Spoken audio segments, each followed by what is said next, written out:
క్రీస్తు వాక్య పరిచర్యలు అను కార్యక్రమమునకు అందరికీ స్వాగతం. దేవుని వాక్యమును అంగీకరించు, దేవుని వాక్యమును ఆనుకో. ఈ దినము దేవుని వాక్యమును చదువు.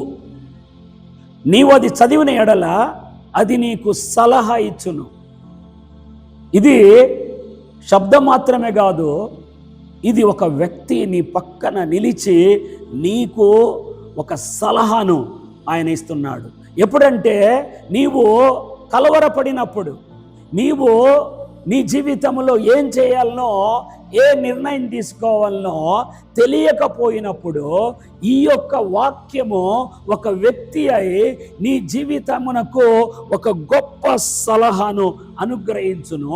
అప్పుడు నీవు ఒక స్పష్టమైనటువంటి సరళమైనటువంటి త్రోవలో నీ గమ్యమును నీవు చేరుకోగలవు. దేవుడు నీకు ఈ సహాయము చేయునుగాక. ఆమేన్.